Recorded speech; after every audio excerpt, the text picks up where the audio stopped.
All right, neighbor Greg is taking off. Got a beautiful new truck over there.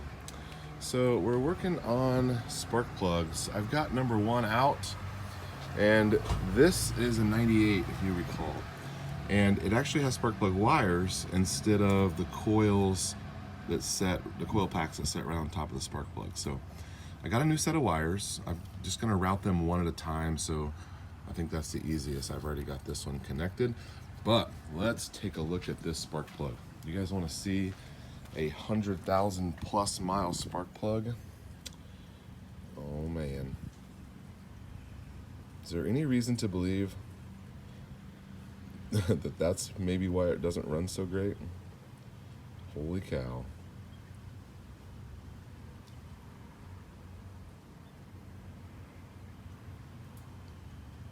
Do these one at a time. They're not labeled, but I'm just gonna bring them out. Here's the old one, line it up. The old one is actually a Mopar branded one. Mopar, haha. The old one is actually Motorcraft.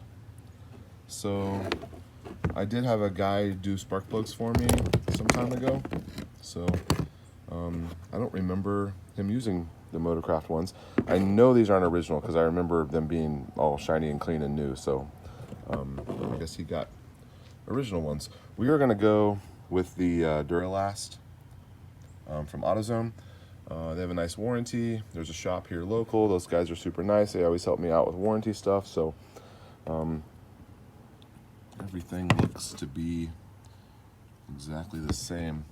It's interesting that, you know, even these moldings are like identical, like where they have the, you know, the little indentions, and the moldings are just identical. Kind of cool. All right, so we're just gonna go one at a time, and out with the old, in with the new.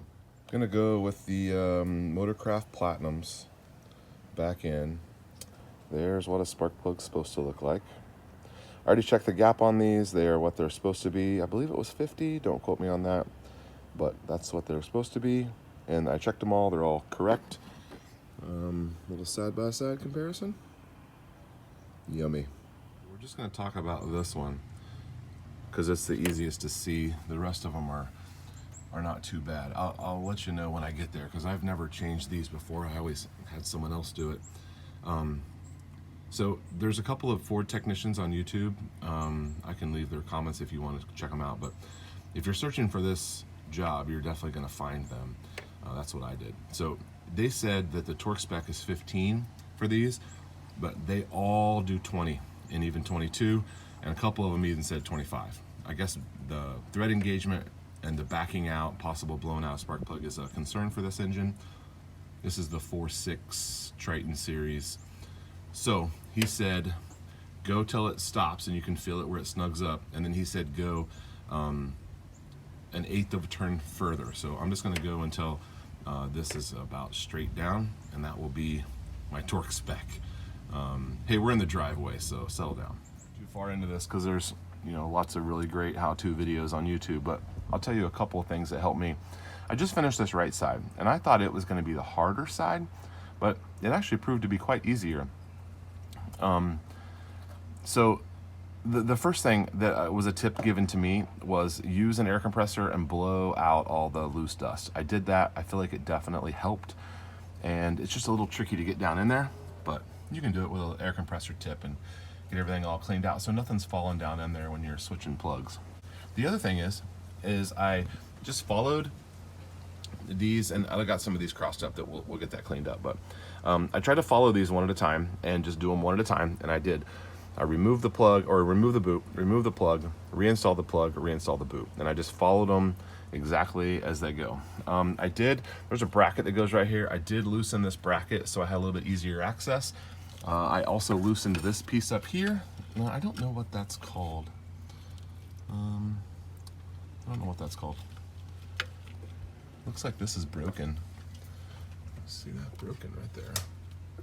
Might need some of those kinds of things I'd like to repair here coming up soon as we're dialing in on all the getting this thing sorted. So this side was actually not so bad.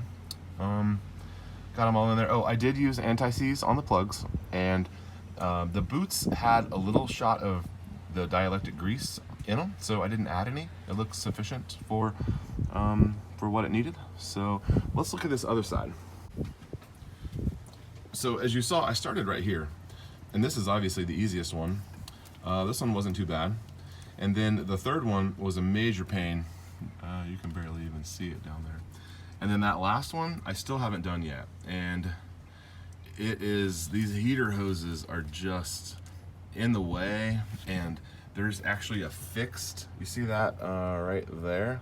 That one is a fixed line, and so it's a hard line, and it doesn't move, and I need a different combination of extensions, 3/8 extensions, in order to get in there. So that's my last one, and then I'll get this all cleaned up and buttoned up. But it's definitely a task that's doable. I kind of dreaded doing this, and I started on this side because I thought it would be easier, but this side ended up being harder. So you can definitely do it. You really don't need much. I mean, if you have a standard set of tools, you can do this. Obviously you need a spark plug socket and then some combinations of ratchet extensions. So when I was doing the front suspension, I actually broke one of my ratchet extensions, and I only had 3. I had 2, 3 or 4 inches, and then a longer one. And I broke one of the little ones, which gives me a weird combination, and I just am not the right height. So I'm gonna have to see if Mr. Greg has one I can borrow when he gets back. So that's pretty much it for now. We'll come back on the startup. All right, so it's been about an hour, and I can still not get that stupid back one out. I've got a couple combinations of extensions, but I guess I need some different swivels. So I'm gonna head to the parts store. If you're not a member, if you're watching this, it's probably because you have a 10th gen Ford. If you're not a member of that Facebook group that's called 10th gen F-150, I know I have an Expedition, but they're the same. And so if you're not a member of that group, I highly recommend you join. It's got a lot of great guys on there that are pretty knowledgeable, and a bunch of DIY people more hardcore than me. So all right, well, let me know what you did to get yours out. I guess I'll show you what I do here eventually. I was hoping to have a startup for you by now. Okay, so this is the setup that got it.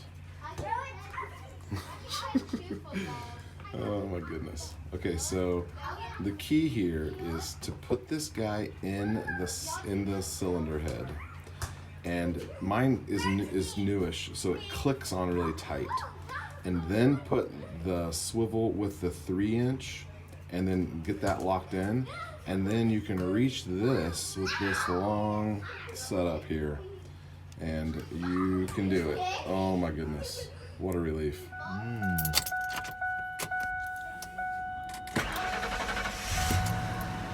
Oh, all right. Check engine light, not yet. Okay. Documentation of my miles, 260,000. Let's see how this.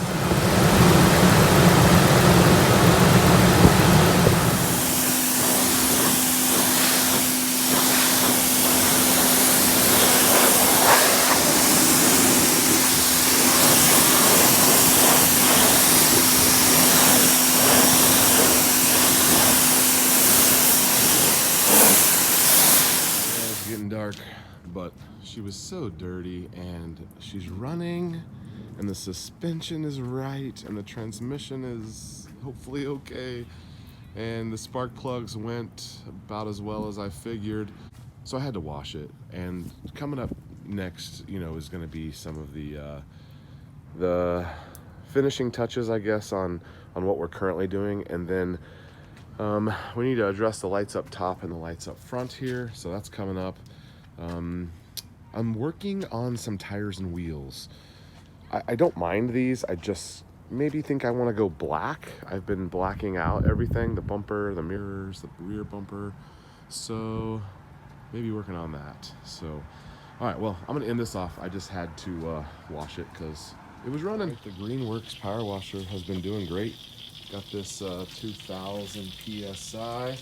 It's been a good unit. It's not too hard to set up, and if you just need to wash something real quick, it just takes a sec. Also, having a 5-year-old is helpful. He's been washing cars with me for years and years. He already has a lot of experience, and he's very helpful. So I usually just let it run when I'm turning it off now, but I usually let it run to make sure all the air bubbles are cleared out. That's been the main problem I've had with is the air.